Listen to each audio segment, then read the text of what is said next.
We now know the official English name for the upcoming Pokemon anime. It is called Pokemon Horizons. Alongside the English reveal, a new exciting trailer has been released, which features a lot of insane stuff you may have missed or didn't realize about the brand new adventure of our dual protagonists, Liko and Roy. So everyone, together, let's recap and break down this awesome trailer. We begin off with a scene of someone putting a necklace around Liko in her bedroom.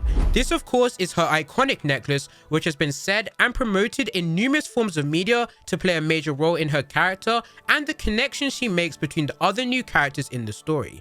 And we'll talk about more of this in a later scene. Whilst this scene happens, we hear an old lady saying, "It's only scary until you take that first step."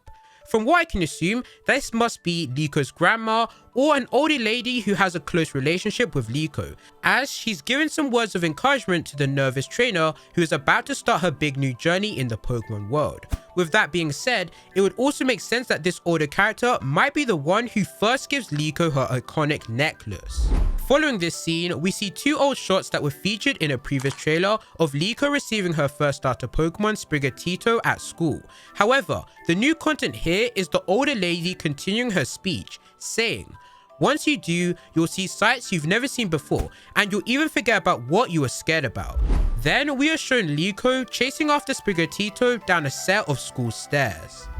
After that, we see Liko commanding Sprigatito outside at night, but Sprigatito doesn't seem to have gotten the message, puzzling Liko. Looks like these two will have some huge work to do with their friendship, and just like Ash Ketchum when he started his journey, Liko also has a disobedient starter. A subtle reference to the world champion. I like it. The final words that the old lady says to Liko is, "With Pokemon by your side, everything will be alright." So, from what I've gathered from the old lady's speech, Liko is clearly worried about starting her new journey, and for all reasons. Going into the Pokemon world is a very scary thing to think about and do. We've seen this in the past with other characters, such as Chloe. But once you take that first step, it blooms into something you would have never imagined before, and Liko will clearly see this and learn the meaning of Pokemon in episode 1, which I'm excited for. Suddenly, all the warm happy vibe from the trailer vanishes, as in the next scene, we see the move Psycho Cut smashing into a wall next to Liko, who is shocked. Right after that, we see Liko and Sprigatito falling from the school tower, and they're absolutely freaking out, and I don't blame them. I don't know about you, but this scene quickly reminded me of when Ash jumped from Lumia's tower to save Pikachu. But this time, our main characters aren't trying to save someone, they're the ones who need to be saved. And I think I know who'll be the one to do the saving, but we'll get to that later on. Alright, now this is where the trailer really starts to pick up. We are reintroduced to Professor Friede and Captain Pikachu, the leaders of the Rising Volt Tacklers. The two of them are actually controlling the airship, which is shown in the next scene. The airship actually looks 3D, and 3D animation hasn't really been too present in the Pokemon anime in some time. It's mostly used in Pokemon movies now. In regards to the ship though, it works well. Our first member of the crew is Orla. Orla enjoys mechanical and electrical work, and is accompanied by her partner Pokemon Metagross. We see a Charizard and Fuecoco helping Orla powering the ship with their fire power. Next to Orla, we actually see a Rotom phone hovering in the sky. My assumption is it's either Orla's or in fact Roy's Rotom phone, which would further explain for why Fuecoco is here, because that's his partner Pokemon. Following this, we see the second and third members of the crew. Murdock, who is skilled at cooking and his partner Pokemon is a Rockruff, and Mollie, who specializes in healing treatments, and her partner Pokemon is a Chansey. The two of them are outside on the deck of the ship, maybe doing some sort of job that is required there. We then are introduced to our fourth member, who is Ludlow. As of right now, we actually don't know too much about him, apart from the fact that he's an old man who kind of looks like a dramper and is dressed up in a fisherman's costume. I wonder what his contribution to the story will be. After being introduced to the crew, we see Friede's partner Pokemon, Captain Pikachu again, doing a nice little thumbs up, giving that Ash Pikachu vibe with a twist.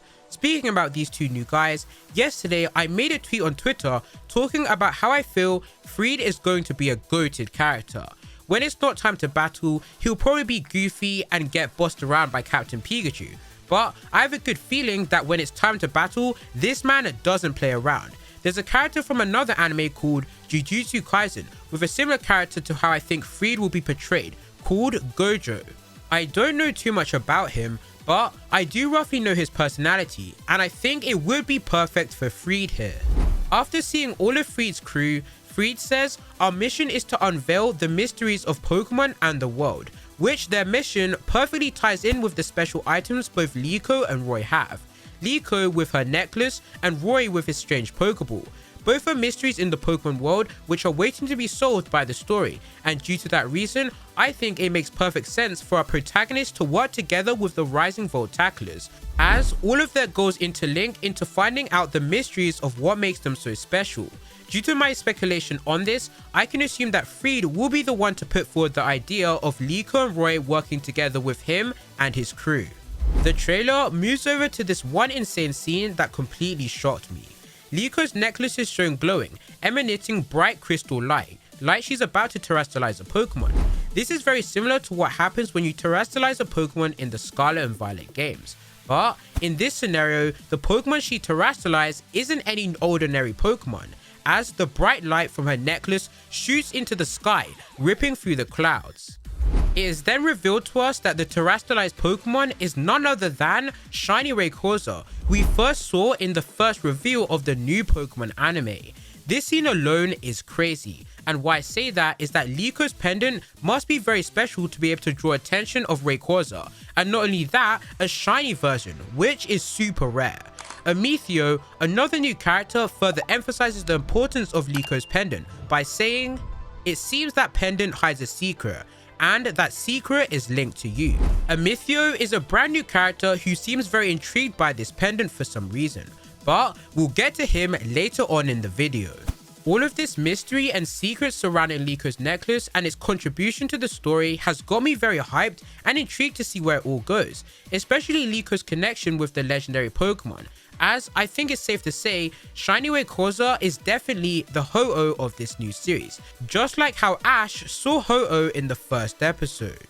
But that's not all, because there's still hidden secrets I haven't told you yet. The focus of the trailer goes back to Liko in the night scene, commanding Sprigatito to use Leaf Edge. This time it listens, so I assume they're either in a serious situation like when they jumped off the building earlier, or they're just training to perfect their first ever move. Following that scene, we go back to daytime of Liko's friend from the first trailer reveal, battling with her starter Pokemon Oshawa. We can assume that she's battling Liko for both of their first ever Pokemon battles, which is very cool. With Sprigatito earlier not really listening, we might see Liko actually take her first loss here, but let's see. While all of these scenes are playing, Liko says, I want to learn about things I don't understand, that's why I've come here. Which is most likely in relation to the new school she's enrolled in, because clearly this school has something unique that will help Liko in discovering herself. Another brand new character is then introduced to us, called Nidothing, a popular video streamer who wears a Nidorina costume. This character also has a Quaxly, so this potentially could be their Pokemon. As of right now, their identity is unknown, but I'm sure as the story unfolds and we get to know more about this character, we should see a possible identity reveal. After this, we finally get to see Roy, who's getting ready to leave his house. We also see a Nidoran by his house run away.